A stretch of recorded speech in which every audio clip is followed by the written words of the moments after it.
Hey, Push. This is Mr. Anthofer. So what I'm showing you guys is me writing a 45-minute DBQ. So I haven't written my exemplar yet. This is my chance to do it, and I'm gonna do it right now. You guys can see the timer up here. I'm gonna hit go on that timer. I'm gonna take a look at the documents in the prompt, and then I'm gonna write the DBQ. I have my term sheet ready to go. I have my period 6 DBQ study guide ready to go, and I'm going to be able to use them to do a good job on this. All right, so I'm going to hit 45 minutes. I'm going to pause this recording, and then you guys are going to see what I'm able to finish in the next 45 minutes. All right, here I go.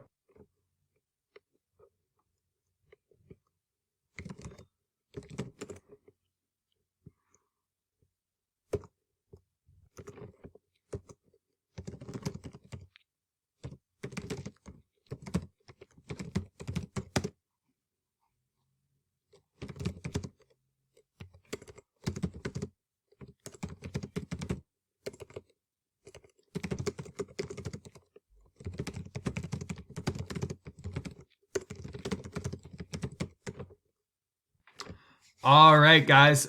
So I ended up finishing this in about 20 minutes. I don't think it's perfect, but when I look up here at the top, I do have a clear claim. I do give a lot of historical context. I do support my argument in response to the prompt. Using at least 4 documents. I ended up using 5. I have a lot of pieces of specific historical evidence that go back to it. I do all of these point of view, purpose, audience, etc. As in each of them. And then I use evidence at the end to kind of modify my argument and add a little bit of a different viewpoint on it. So I think I'm there. So here's what you guys need to do. So when you look at my exemplar here, what you need to do is figure out why this is the 10-point response. Why did you lose some points? So you have a rubric in front of you, and the rubric you're going to go through and you're going to say, oh, okay, like my thesis wasn't clearly addressing both politics and economics. I didn't use at least 4 documents. When I used the document, I didn't provide background information, historical context for each document, or I didn't do point of view, purpose, or audience for each document.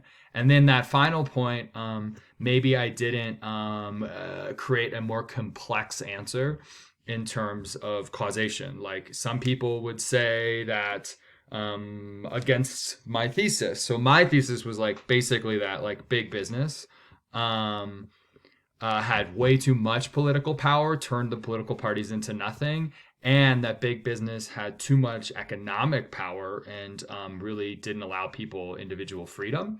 But I used that document 4 to say some people would say, no, that wasn't true. Like actually, we shouldn't trust the government. And here are some reasons why we shouldn't trust it. So that would be that last point, that 10th point there, would be qualifying that, modifying that thesis. So all of it is here. Please use this to help you to do the do now and to check your own answer and to explain why you did or didn't get full credit on this one. All right, thanks guys. Okay, so I just want to add a couple things to the end there. So you guys may have seen during the recording, I looked up Samuel Gompers. That was because I didn't exactly remember whether he was part of AFL or part of Knights of Labor. Turned out he was part of AFL. And so you can see I didn't quote anything from Google. I just, found that out. Okay, I put it in my argument. The second thing is, you may have noticed I was wearing these headphones the whole time. I'm not playing music. What I'm doing is just using this to block out any distractions, and it worked. Helped me write a lot faster. All right, thanks guys.